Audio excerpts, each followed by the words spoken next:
Hi students, welcome to my lectures. I hope you have gone through my first two lectures. So in this today lecture, we are going to continue the previous lecture. So in the previous lecture, we have discussed about energy requirement in a adiabatic compression process. Okay, the situation lies in continuation to that, we are going, because of the adiabatic compression, the outlet temperature will be increased. Okay, so maybe the outlet temperature, maybe it goes beyond the 300 Kelvin. Okay, our job is to reduce the outlet temperature by attaching the cooling systems. So, and how much energy that is required uh, to reduce the temperature of the gas to normal temperature, that is what the today's example. Okay, let us see the situation like this. Energy requirement for cooler in continuation with the simulation 1, that means previous lecture. So the situation lies here, and there is a compressor which is the compressor which is compressing the methane gas from state 1 to state 2. That means the state 1 is at the 1 atmospheric pressure, the state 2 will be at the 2 atmospheric pressure. So in doing so, I mean, the total mass flow rate of methane is kept at around 1 kg per second. Okay, this is what the inlet conditions. You can see in the previous simulation, when the compressor is running at 100% efficiency, the outlet temperature has been raised to 80 degrees centigrade from 25 degrees centigrade. That is around 354.1004 Kelvin. So our job is to reduce this particular outlet of the compressor, I mean outlet temperature of the methane gas at the outlet of the compressor to back to the 25 degrees centigrade, which is 298.15 Kelvin. So in doing so, we are supposed to find out what is the energy requirements for the cooler. Okay, see, energy requirement both will be the same. I will going to explain why it is the same during the lecture. So let us start the process. This you are already known. Now our job is to attach this particular cooler to the compressor. So let us go back.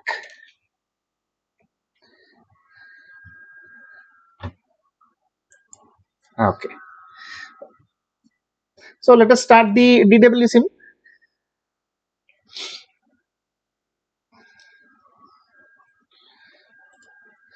Create a new.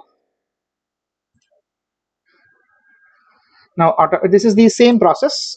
You have to select the component methane, and we have to select the law, which is Raoult's law. That means we are assuming the methane gas is behaving ideally. So Raoult's law will take care of the ideal part. Simply double click, it will come on this particular tab, and rest of the things leave it as it is and go to the next. Now you have to select the unit system. Temperature I wanted to see in the Kelvin, for example. The pressure I wanted to see in the atmosphere. The mass flow rate I would like to see in kgs per second. The rest everything you can keep it as a remains the same. So let us next and finish. Now pressure changes. Now keep the compressor. Okay, now put the inlet streams to the compressor. I wanted to see the compressor specifications, that means stream condition. That means the stream number 1, let us specify the conditions. Temperature is 298, yeah, it is fine. Pressure is 1 atmosphere, it is fine. The mass flow rate is 1 kg per second.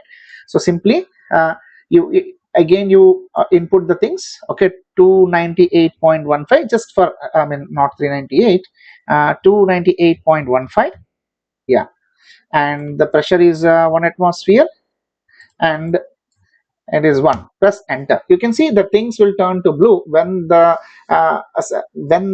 simulator is calculating. It will turns to blue color. Okay, now the stream conditions are fine. Let us check the compound amounts. If we see the compound amounts, it is as we have kept only pure methane, so the mole fraction or mass fraction or methane is 100%. Okay, fine, anything is fine. Now let us go back to the compressor. Okay, simple double click on the compressor, and you can see the let us specify the job of the compressor to increase the pressure of the stream 1 at 1 atmosphere to the stream 2 to the 2 atmosphere. So my options will be outlet pressure of the compressor. I'm specifying it to the 2 atmosphere 2 and enter. And I would like to see the efficiency of the compressor.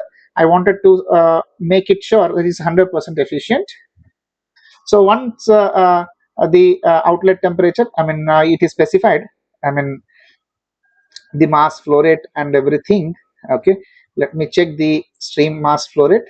Okay, uh, it came to be around 116. Let us correct this value at the later. That's fine. Okay, so it is around 116.03. Okay, the only thing you are supposed to see, okay, here you can check, and our value is around 128. As I told you that hand calculations values will be different from that of a simulator values, because the constants because if you go through my earlier lecture, the specific heat capacity constants I have taken A, B, C, D as per the given as per the values provided in the textbook Smith and Vaness. So there is simulator may not be using the same constants. There might have been some updates.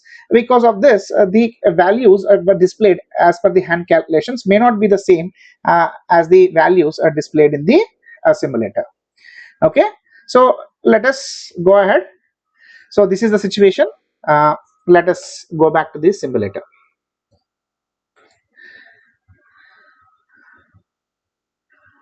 Okay, so here 298.15 and 1 atmospheric pressure, 1 kg per second. Everything is there. So my compressor is operating adiabatically, okay, at 100% efficiency.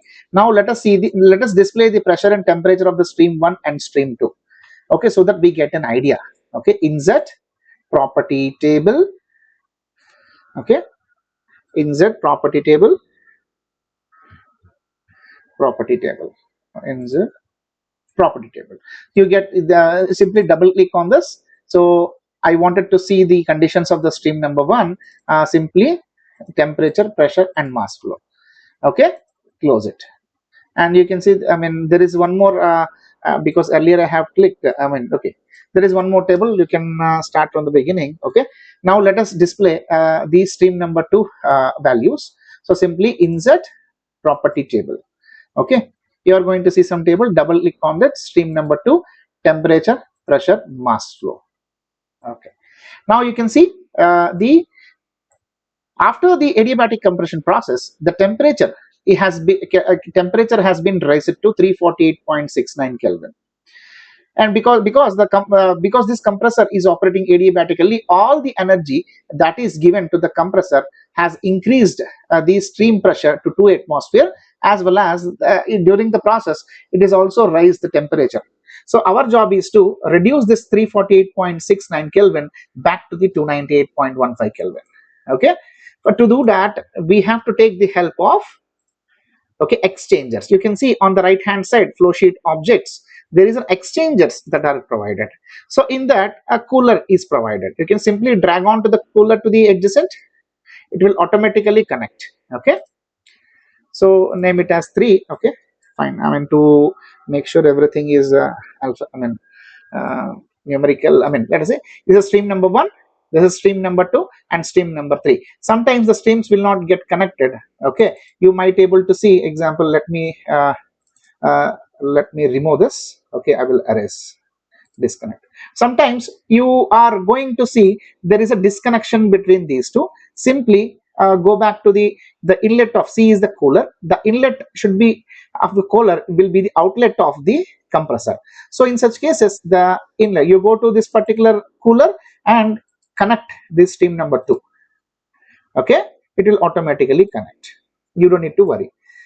Now calculation type. Now you have to give the instruction to the cooler.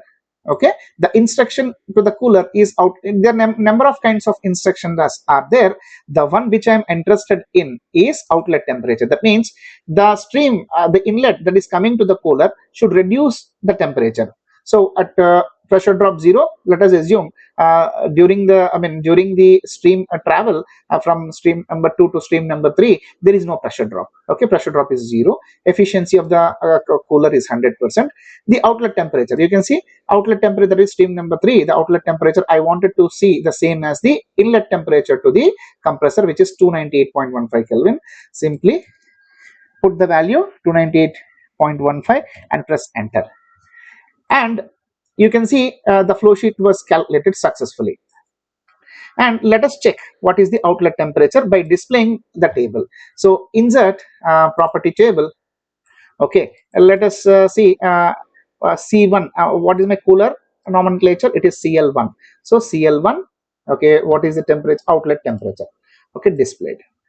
And you can see CL1, the outlet temperature of the CL, the stream number 3, okay, is 298.15 Kelvin. Okay, that means the task is done. Okay, the cooler has done its job to reduce the temperature from 348.69 Kelvin to 298.15 Kelvin. Okay, the important thing is you observe, right? Here also, for the compressor to do its job, the energy required is 116.03 kilowatts, and for the cooler to reduce the temperature from to 348.69 Kelvin to 298.15 Kelvin, the energy required is the same. That means here you have to add this much amount of energy, and here you have to remove this much amount of energy, because whatever the energy you have input, which caused the temperature to rise, so if you remove the same amount of energy through the cooler, okay, you can able to the value will remain the same, which is 116.03 kilowatts.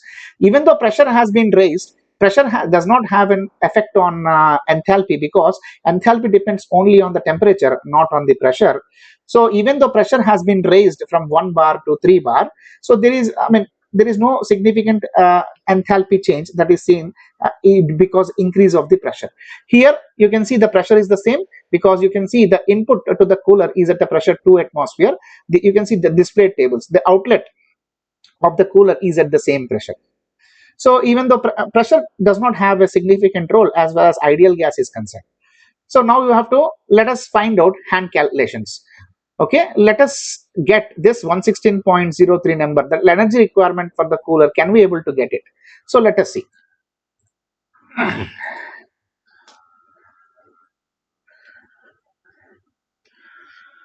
This is how I start. You can see through hand calculations, because if you follow my earlier lecture, through hand calculation method, the energy requirement is 128.555.1 kilowatt, and here the energy required for the cooler is 120. The same is the number. How I got this number? Let us go through it. So observe this cooler. Apply the thermodynamics first law for the flow systems. Okay, for the flow system. Here, change in enthalpy is nothing but Q plus W. W is the work done on the system. The Q is heat removed from the system. Okay, here you can see there is no shaft. W is the shaft work. Okay, any other work that has been gone into the cooler, because the cooler job is to reduce the temperature from 354 to 298.15 Kelvin.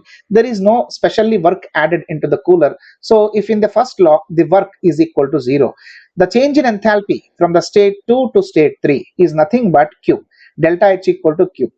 If you can able to calculate delta H, that means that which is equal to heat that is removed from in the cooler to reduce the temperature of the stream. So Q is equal to delta H is equal to integral T2 to 3 Cp Ig dt.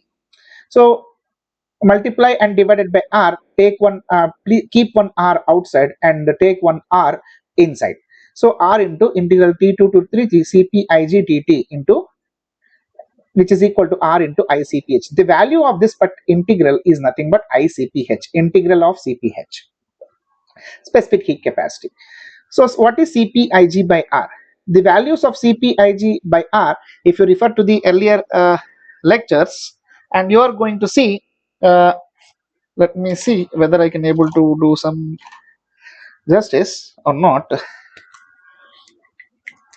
Here how it looks like, CpIg by R is equal to A plus Bt plus Ct square plus dt power minus 2. This is how the relationship of CpIg by R. If I refer to the Smith and Van Eyck textbook, you can able to see the relationship. That means heat capacity as a function of temperature. Because to evaluate this integral, you should know Cp as a function of temperature. So CpIg by R is represented by A plus Bt plus Ct square and dt power minus 2. Okay, dt power minus 2. So once you get this expression, substitute into integral and get the value of ICPH. So if A, B, C, D are the specific heat capacity constants of methane, okay, you remember it is already available. So first of all, find out ICPH. Okay, A plus B by 2 plus T2 plus T3 plus C by 3 T2 square T3 square plus T2 T3 plus D by T2 T3 into T3. How I got this expression? There is a separate lecture is there. I will provide you in the description. Okay, I know inlet temperature is 354.1004. Refer to my previous lecture. I have calculated how I got this exit temperature of the compressor. The exit temperature of the compressor is nothing but inlet temperature to the cooler. So let us, if you know, I know the values of T2 and T3, which is 354.1 Kelvin and T3 is 298.15 Kelvin. Simply substitute, get the expression for ICPH. Once you get the ICPH, multiply with R to get the amount of Q that is required. The ICPH value is minus 248.0183. Therefore, delta H, which is equal to 2062.024, because if you multiply with R into ICPH, you get this number. I want in terms of kilowatt, and that means per second kind of unit system I needed. So to convert it from joule to mole to joule per second, we have to take the joule per mole. Kind of. Let us multiply with molecular weight. Okay, 16.04 into 10 power minus 3 kg per mole. If you multiply, you can see delta H is nothing but minus 2062.024 joule per mole divided by molecular weight kg per mole. You get the delta H in terms of kilojoule per kg. What I want is kilowatt, not in kilojoule per kg. To convert kilojoule per kg to kilojoule per second, I have to multiply with a mass flow rate. Okay, remember everything, it's a minus. Okay, the value of delta H is minus. And finally, you multiply with the mass flow rate with respect to delta H. So kg will cancels out and kilojoule per second will come. Finally, the answer will be minus 128.551 kilojoule per second, nothing but kilowatts, because I need the information in terms of kilowatts. And main thing you have to notice is you get the value in minus. Why minus? Here you get the value in plus. By doing so, here you get the value in minus, because you are supplying energy to the system. Imagine if the compressor is your system, you are supplying the energy to the system to increase the pressure. So for that, you need to any energy supplied to the system will be positive. And here you are removing the heat from the cooler. That means you are extracting the heat. So whatever the value you are going to get here, it should be negative number will come. Okay, in the hand calculations, if you see the negative number, that means that the energy is removed from the system, which is represented by minus 128.551. Okay, if you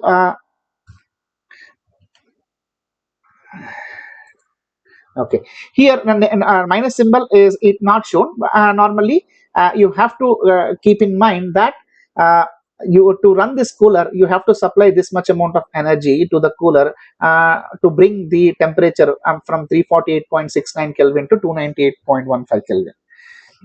Okay, let us hope now you understand that how to attach, how to add two unit operations. Okay, and I have already shown hand calculations, so that you are going to learn what is the calculations behind the simulator. So thank you very much. Let us meet with the new lecture.